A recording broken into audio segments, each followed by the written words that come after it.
ਅਗਲੀ ਖਬਰ ਵੱਲ ਚਲੀਏ ਤੇ ਜਿਹੜੀ ਸੀਰੀਆ ਦੇ ਨਾਲ ਰਿਲੇਟਡ ਆ ਵਾਈਟ ਹਾਊਸ ਪਹਿਲੀ ਮੀਟਿੰਗ ਜਿਹੜੀ ਆ ਮੇਜਰ ਮੀਟਿੰਗ ਸੀਰੀਆ ਦੇ ਲੀਡਰ ਜਿਹੜੇ ਆ ਨਵੇਂ ਬਣੇ ਹੈਗੇ ਆ ਸੀਰੀਆ ਦੇ ਪ੍ਰੈਜ਼ੀਡੈਂਟ ਅਹਿਮਦ ਅਲ ਸ਼ਰਾ ਉਹਨਾਂ ਦੇ ਨਾਲ ਕਰਨ ਜਾ ਰਹੇ ਹੈਗੇ ਆ। ਸੋ ਸੀਰੀਆ ਦੇ ਪ੍ਰੈਜ਼ੀਡੈਂਟ ਵਾਈਟ ਹਾਊਸ ਦੇ ਵਿੱਚ ਮਿਲਣਗੇ ਤੇ ਦੇਖਦੇ ਆ ਵੀ ਇਹਨਾਂ ਦੇ ਜਿਹੜੇ ਮੀਟਿੰਗ ਤੋਂ ਬਾਅਦ ਕਿਹੜੇ ਮੇਨ ਇਸ਼ੂਜ਼ ਹੈਗੇ ਆ ਜਿਨ੍ਹਾਂ ਦੇ ਉੱਤੇ ਗੱਲਬਾਤ ਹੋਊਗੀ।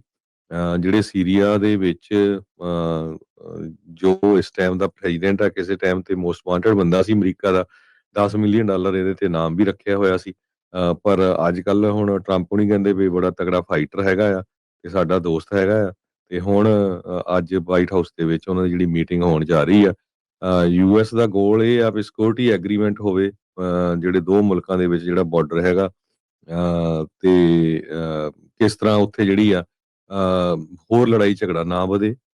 ਬਾਕੀ ਜਿਹੜੇ ਇਸ਼ੂਜ਼ ਆ ਉਹ ਕਿਹੜੇ-ਕਿਹੜੇ ਆ ਉਹ ਹਜੇ ਡਿਟੇਲ 'ਚ ਨਹੀਂ ਆਏ ਹੈਗੇ।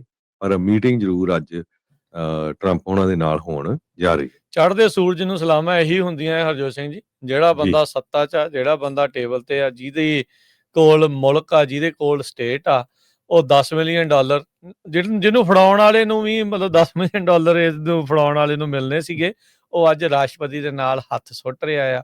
ਕੱਲ ਉਹਨੇ ਵੀਡੀਓ ਉਹਨਾਂ ਦੇ ਫੋਰਨ ਮਿਨਿਸਟਰਾਂ ਨੇ ਜਿਹੜੀ ਫੋਰਨ ਡਿਪਾਰਟਮੈਂਟ ਆ ਕੀਤੀ ਸੀਗੇ ਵੀ ਇਹ ਤੇ ਇਹਦੇ ਜਿਹੜੇ ਸਾਥੀ ਆ ਨਾਲ ਅਮਰੀਕਾ ਦੀ ਫੌਜ ਦੇ ਬਾਸਕਟਬਾਲ ਜਿਹੜੇ ਉਹ ਖੇਡ ਰਹੇ ਸੀਗੇ।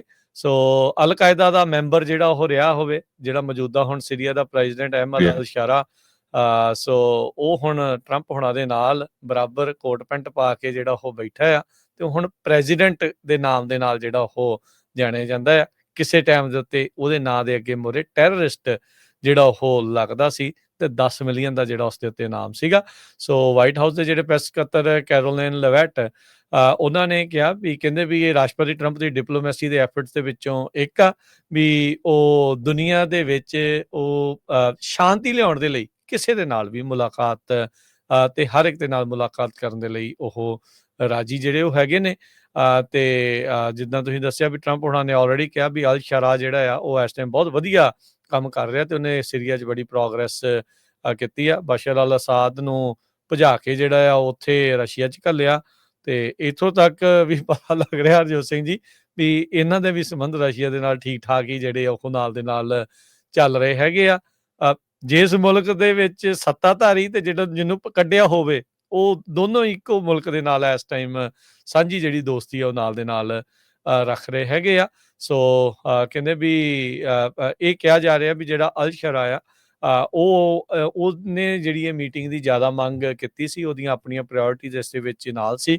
ਖਾਸ ਕਰਕੇ ਸੀਰੀਆ ਦੇ ਉੱਤੇ ਜਿਹੜੀਆਂ ਲਾਈਆਂ ਹੋਈਆਂ ਪੁਰਾਣੀਆਂ ਸੈਂਕਸ਼ਨਸ ਆ ਅਸਦ ਦੀ ਸਰਕਾਰ ਦੇ ਮੌਕੇ ਦੀਆਂ, ਉਹਨਾਂ ਨੂੰ ਜਿਹੜਾ ਉਹ ਹਟਵਾਉਣ ਖਾਤਰ ਇੱਥੇ ਜ਼ਿਆਦੀਆਂ ਜਿਹੜੀਆਂ ਆ ਉਹ ਗੱਲਾਂ ਜਿਹੜੀਆਂ ਉਹ ਕਰ ਰਿਹਾ ਆ। ਸੋ ਹਾਲ ਦੀ ਘੜੀ ਇੱਕ ਸੀਜ਼ਰ ਐਕਟ ਆ ਜਿਹੜਾ ਸੈਂਕਸ਼ਨਸ ਦਾ, ਜਿਸ ਨੂੰ ਟਰੰਪ ਹੁਣਾਂ ਨੇ ਵੇਵ ਕੀਤਾ ਹੋਇਆ ਆ ਤੇ ਇਹਦੀ ਪਰਮਾਨੈਂਟ ਰਿਪੀਲ ਕਾਂਗਰਸ ਦੇ ਵਿੱਚ ਹੀ ਇੱਕ ਮਤੇ ਦੇ ਜ਼ਰੀਏ ਕੀਤੀ ਜਿਹੜੀ ਉਹ ਜਾ ਸਕਦੀ ਹੈਗੀ ਆ।